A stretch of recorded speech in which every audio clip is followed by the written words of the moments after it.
"Well, I'll be damned," he said, shaking his head. "Never done anything like this before. Usually it's just little kidney-shaped pools for retirees. But I like it.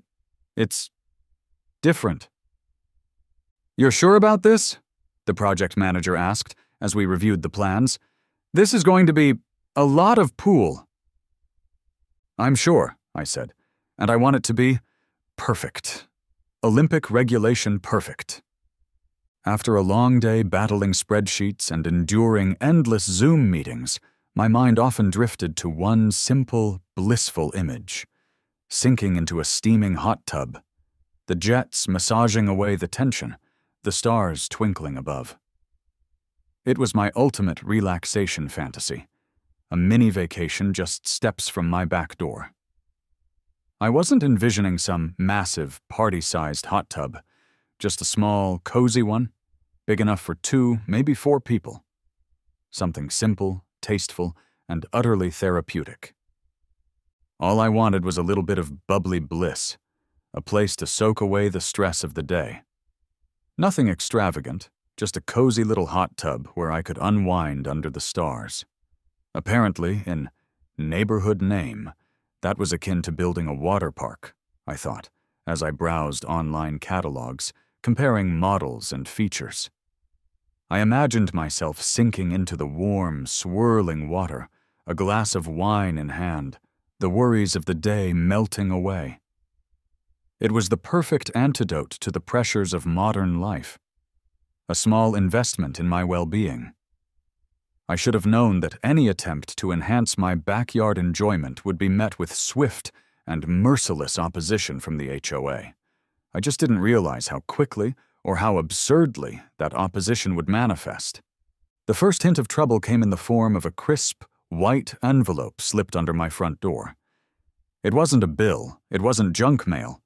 It was worse.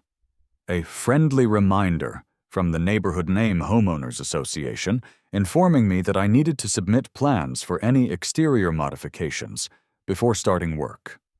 It was signed by the HOA president, Barbara Barb Fitzpatrick. Barbara Barb Fitzpatrick. Picture a woman whose wardrobe consisted entirely of ironed slacks, whose spirit animal was a perfectly symmetrical topiary, and whose favorite pastime was enforcing the HOA's endless list of rules and regulations.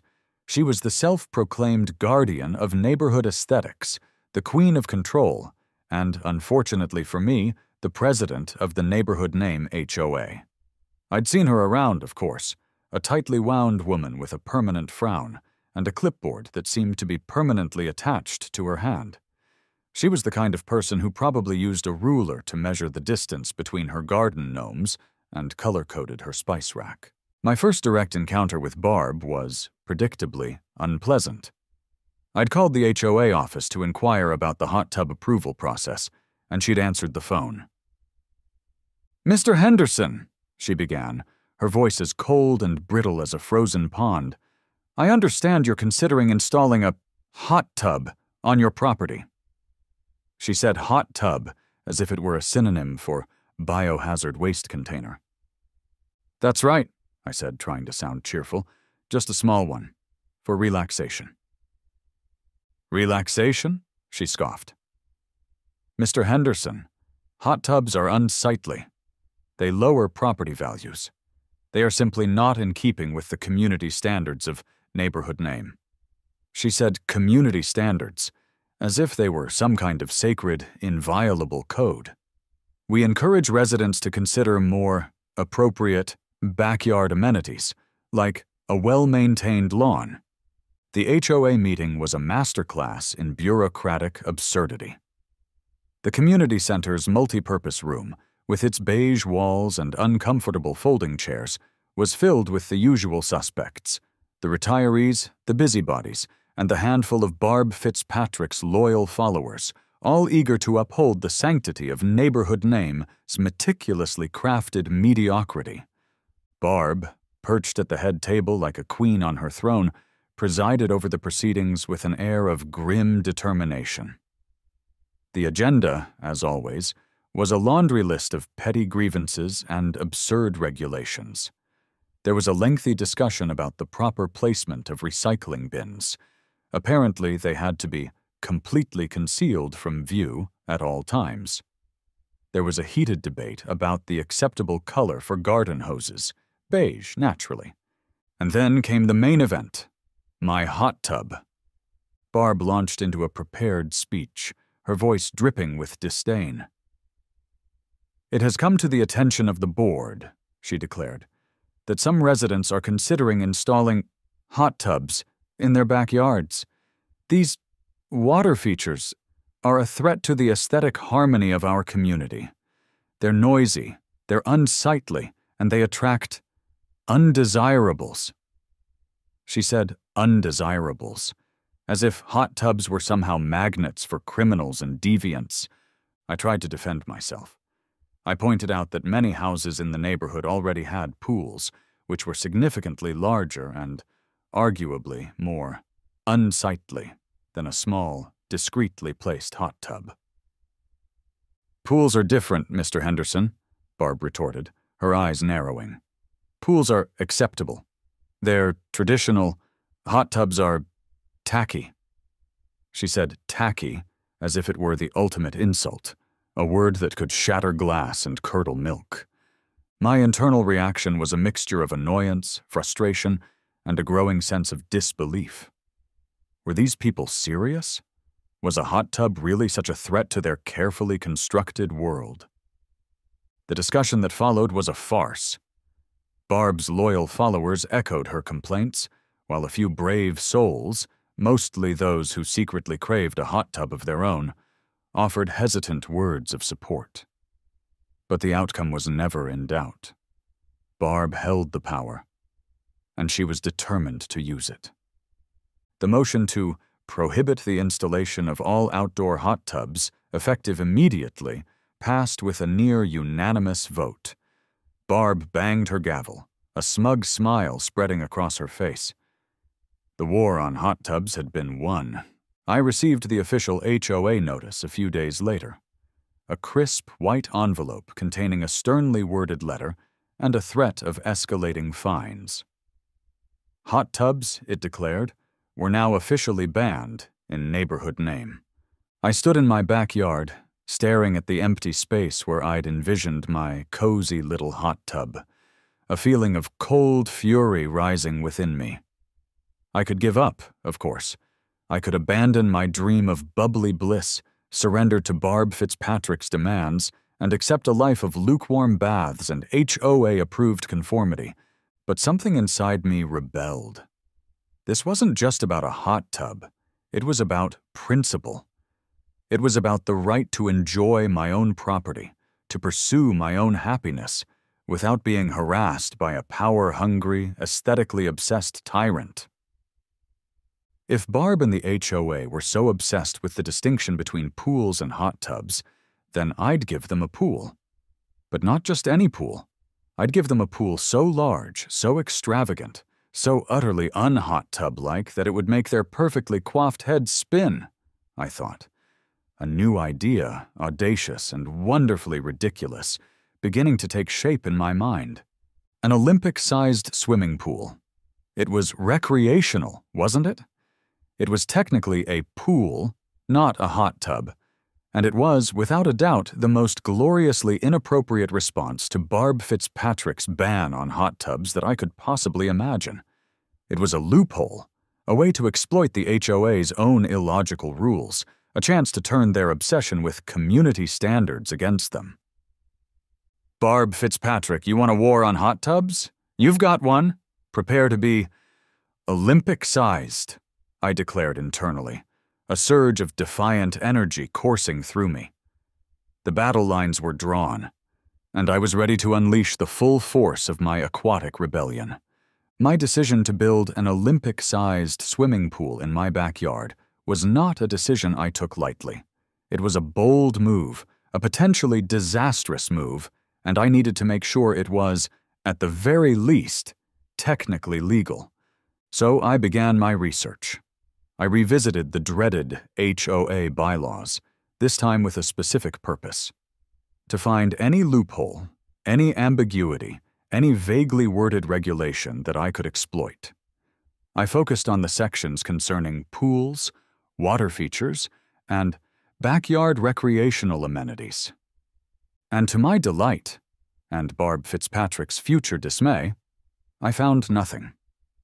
There were rules about pool fencing, pool covers, and even pool chemicals, but there were no rules about pool size. No restrictions on the number of lanes, the depth, or the overall dimensions. My browser history went from best hot tub reviews to Olympic pool dimensions and do I need a permit for a diving board? In record time, I chuckled as I delved deeper into the world of competitive swimming pools. I learned about FINA regulations, the official dimensions of an Olympic-sized pool, 50 meters long, 25 meters wide, and the intricacies of lane dividers, starting blocks, and touchpads. I also researched local building codes, zoning regulations, and permitting requirements, making sure that my project, however absurd, would be fully compliant with all applicable laws. I discovered that as long as I met certain safety standards and obtained the necessary permits, there was nothing to stop me from building a miniature Olympic stadium in my backyard. The HOA had left the door wide open, and I was about to swim through it, in a blaze of chlorinated glory. Building an Olympic-sized pool, I quickly realized, was not a DIY project. I needed professionals. I needed people who understood excavation, concrete, plumbing, and the intricacies of constructing a watertight structure that could hold hundreds of thousands of gallons of water. I started by contacting a local excavation company. The conversation with the owner, a man named Bob, it seems all contractors are named Bob, was interesting. "So you want to build a pool?" he asked, his voice laced with skepticism. "In your backyard?" "That's right," I replied, trying to sound as confident as possible. An Olympic-sized pool. There was a long silence. "An Olympic-sized pool?" he repeated slowly. "Like, for the Olympics?" "Exactly," I said. 50 meters long, 8 lanes wide, with a diving board." Bob chuckled. "You're kidding, right?" "I'm completely serious," I said. "I have the plans right here." I showed him my hastily drawn sketches, outlining the dimensions, the features, and the overall vision for my backyard aquatic masterpiece. Bob stared at the drawings, then at me, then back at the drawings. His expression shifted from disbelief to amusement to a grudging respect for the sheer audacity of the project. "Well, I'll be damned," he said, shaking his head. "Never done anything like this before. Usually it's just little kidney-shaped pools for retirees. But I like it. It's different." I also hired a pool contractor, a company that specialized in building high-end residential pools. They, too, were initially bewildered by my request, but they eventually came around, intrigued by the challenge and the potential for bragging rights. "You're sure about this?" the project manager asked as we reviewed the plans. "This is going to be a lot of pool." "I'm sure," I said, "and I want it to be perfect. Olympic regulation perfect." The construction process was, to put it mildly, epic. It began with the arrival of a fleet of heavy machinery, excavators, bulldozers, concrete mixers, and trucks hauling tons of gravel, sand, and steel rebar. My quiet suburban backyard was transformed into a massive construction zone, a chaotic landscape of dirt, noise, and frenzied activity. The excavation alone took several days, the backhoe digging a hole so large, so deep, that it looked like I was building an underground bunker, not a swimming pool. The neighbors, understandably, were fascinated. They'd gather at the edge of my property, watching the construction unfold, their expressions a mixture of curiosity, amusement, and a growing sense of, what on earth is going on over there? Children pointed and gasped, dogs barked, and even the teenagers, normally glued to their phones, seemed impressed. The construction crew, initially skeptical, now seemed to be enjoying the project, taking pride in their creation of the most unusual swimming pool in suburban history. Barb Fitzpatrick, of course, was not amused. She'd storm over, her face a mask of fury, and demand to know what I was doing. "I'm installing a pool, Barb," I'd reply with a perfectly innocent smile. "A standard swimming pool, just like the HOA guidelines allow." I made absolutely sure to never mention the actual size of the pool.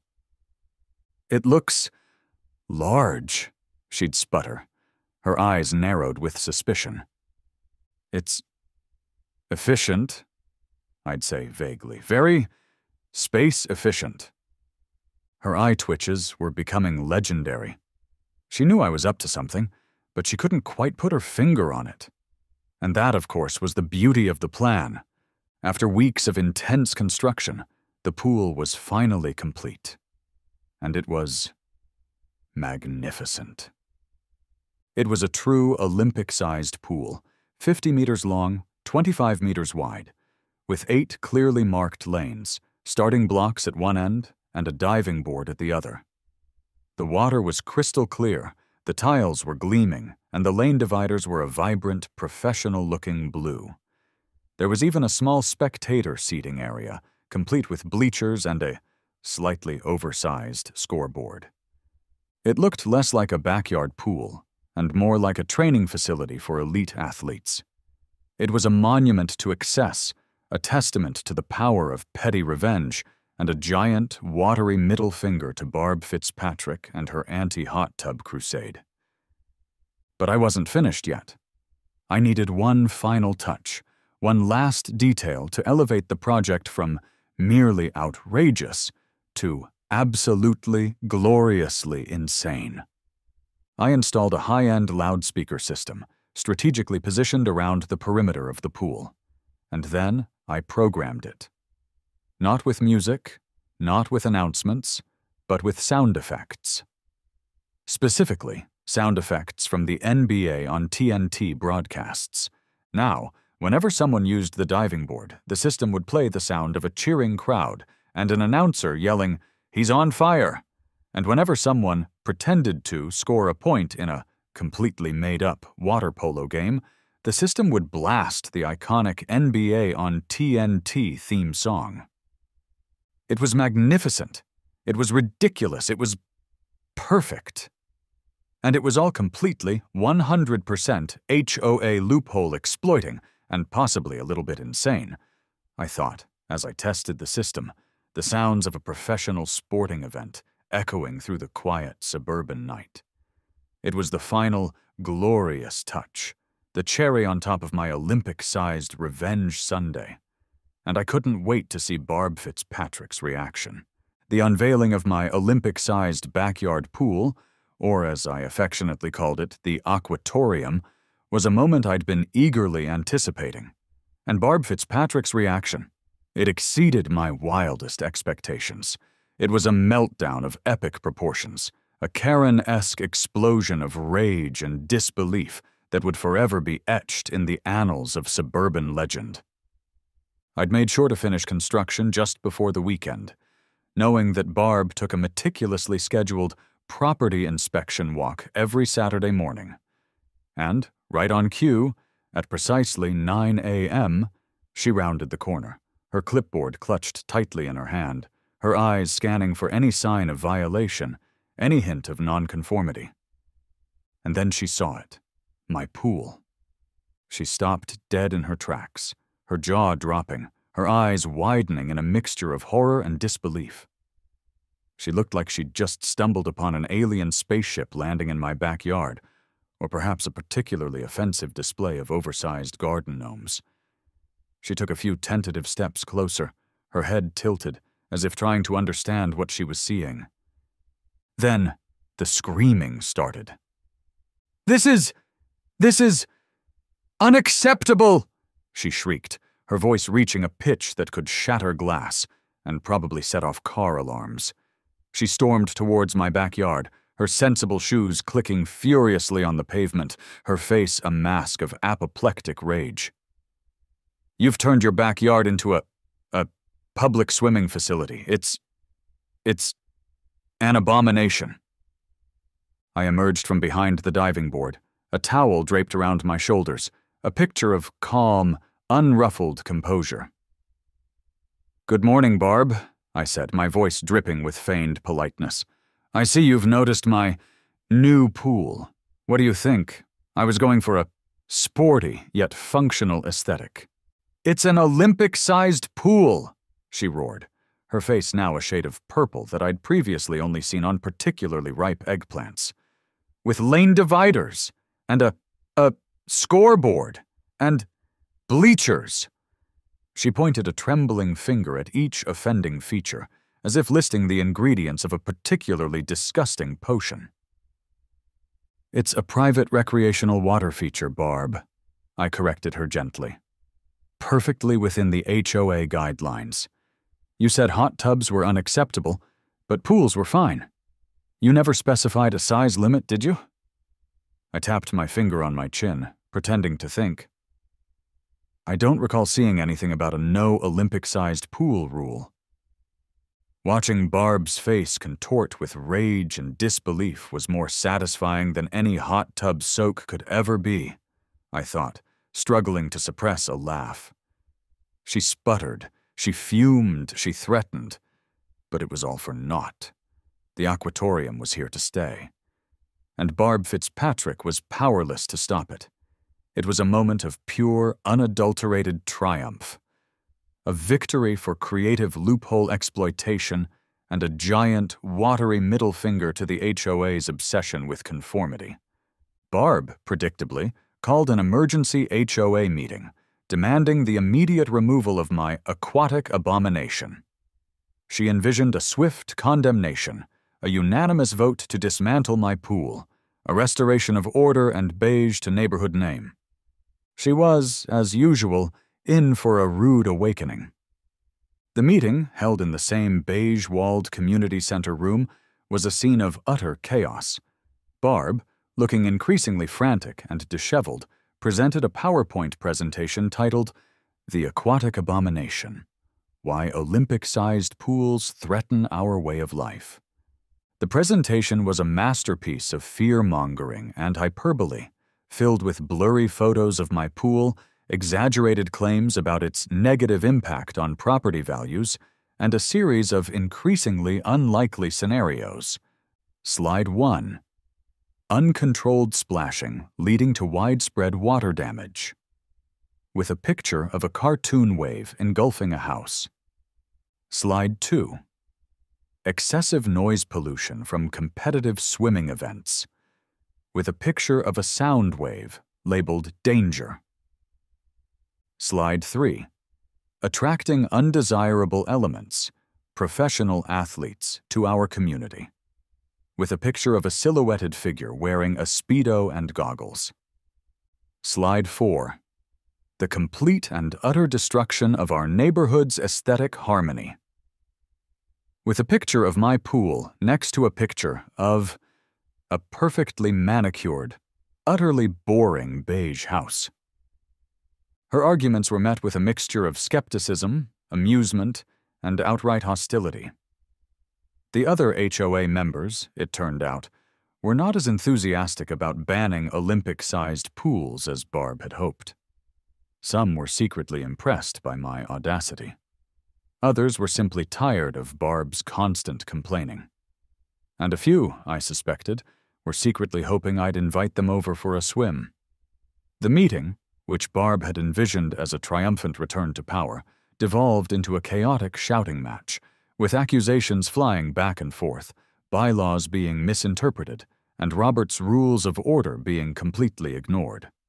Just as Barb was about to launch into another tirade about the dangers of competitive swimming, a new and entirely unexpected element entered the fray. A bus, emblazoned with the logo of the town name high school swim team, pulled up in front of the community center. Out poured a group of teenagers, dressed in team swimsuits and carrying goggles and towels. They were led by their coach, a tall, athletic-looking man with a booming voice. "Excuse me," the coach said, addressing the assembled HOA members. "We're here for our practice session. Mr. Henderson kindly offered us the use of his facility." The swim team, it turned out, had heard about my Olympic-sized pool online, thanks to the viral videos, and their coach had contacted me, asking if they could use it for their training. I'd agreed, of course, seeing it as another opportunity to annoy Barb and solidify my pool's status as a community asset. The swimmers, excited and eager to try out the new pool, filed past the stunned HOA members and headed towards my house, their chatter and laughter filling the community center. Barb, watching this unexpected development unfold, looked like she was about to have an aneurysm. Her carefully constructed world was crumbling around her, her authority undermined by a group of teenagers in Speedos. The coach, noticing Barb's apoplectic expression, turned to her and said, with a cheerful smile, "This is going to be great for our team. We've never had access to a facility like this before. Mr. Henderson is a true community hero." Barbara, desperate to regain control, tried one final, desperate maneuver.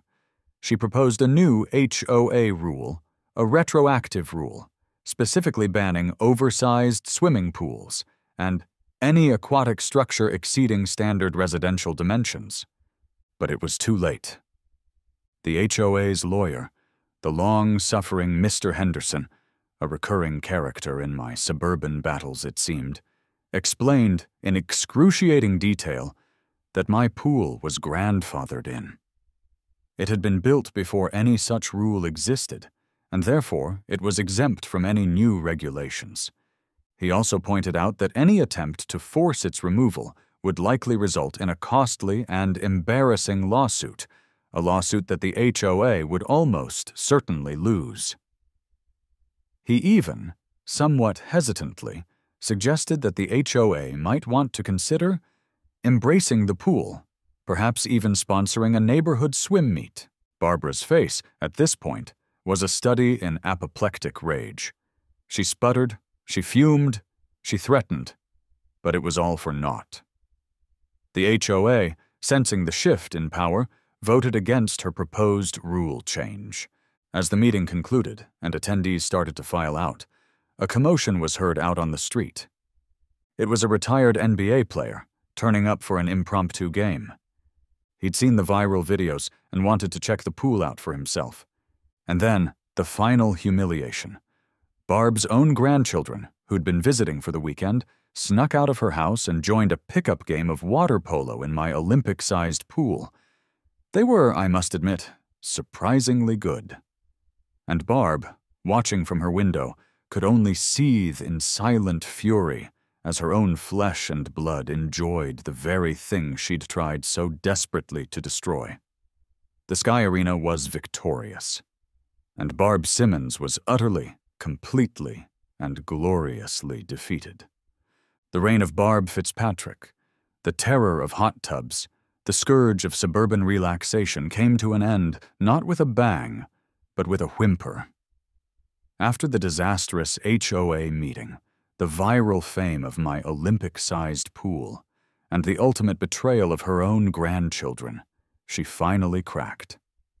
She resigned from the HOA, her letter of resignation a masterpiece of passive-aggressive self-pity, blaming everyone but herself for her downfall. She claimed she was the victim of a coordinated campaign of harassment, a neighborhood-wide conspiracy to undermine her authority, and a general decline in standards of decency and good taste. Nobody bought it. Her departure was met with a collective sigh of relief, followed by a spontaneous neighborhood celebration held naturally around my Olympic-sized pool. The residents of neighborhood name, freed from her iron grip, rejoiced in their newfound freedom, their right to enjoy their backyards without fear of HOA reprisal. Barb's reign of terror was over, her legacy a cautionary tale whispered among the neighbors. With Barb gone and the HOA effectively neutralized, I decided to take my backyard aquatic paradise to the next level. The Olympic-sized pool, while certainly impressive, was just the beginning. It was time to create a full-blown backyard water park. First, I added a lazy river, a winding, gently flowing waterway that circled the pool, perfect for floating on inflatable rafts and sipping tropical drinks. Then came the water slide, a twisting, turning, adrenaline-pumping ride that emptied into the deep end of the pool. And finally, because no water park is complete without one, I built a tiki bar, a thatched roof structure stocked with all the necessary ingredients for crafting the perfect poolside cocktail. It was the ultimate backyard transformation, a testament to the power of creative escalation and the enduring appeal of water-based fun. My house, once just another suburban dwelling, was now a destination, a mini-resort, a place where neighbors could gather, relax, and escape the mundane realities of everyday life. It was a glorious, over-the-top, utterly ridiculous creation, and I loved every inch of it. The expanded pool area didn't go unnoticed. The local newspaper did a follow-up piece, calling Mike a community hero and praising the innovative and fun addition to their town. The Neighborhood Homeowners Association was a shadow of its former self. The new leadership, handpicked by me from the most laid-back and fun-loving residents, was focused on fostering community spirit, not enforcing petty rules. Meetings were now held poolside, HOA dues were used to fund neighborhood parties, and the dreaded violation notices were replaced with friendly invitations to join the next water volleyball tournament. The old rules were disregarded, and so I remained, the undisputed ruler of my backyard water park, the accidental champion of suburban fun. My Olympic-sized pool, once a source of controversy, was now a symbol of victory, a testament to the power of creative rebellion, and a constant reminder of the sweet taste of revenge. It was a warm summer evening. I was floating in the pool on a giant, inflatable throne, a gag gift from my friends, sipping a tropical cocktail and watching the kids splash and play in the lazy river. The tiki bar was buzzing with activity. Neighbors were laughing and chatting, and the NBA on TNT theme song was playing softly in the background. A new neighbor, a young couple who'd just moved in down the street, walked by. "Excuse me," the woman said. "We're new to the neighborhood. We were just wondering, so what's the deal with the Olympic-sized pool, and the lazy river, and the tiki bar?" I smiled. "It's a long story," I said, "but the short version is I had a disagreement with the HOA about a hot tub." They laughed, intrigued. "Well," the man said, "it's certainly impressive." "It is," I agreed, "it is." Who knew that a simple desire for a hot tub and a burning desire for revenge could lead to all this? "I guess sometimes you just gotta build an Olympic-sized pool to find your peace," I thought, as I took another sip of my cocktail, the setting sun casting a golden glow on my watery kingdom. I raised my glass in a silent toast. To the Olympic pool of neighborhood name, may it forever stand as a monument to the triumph of aquatic excess over conformity and a warning to all future HOA tyrants.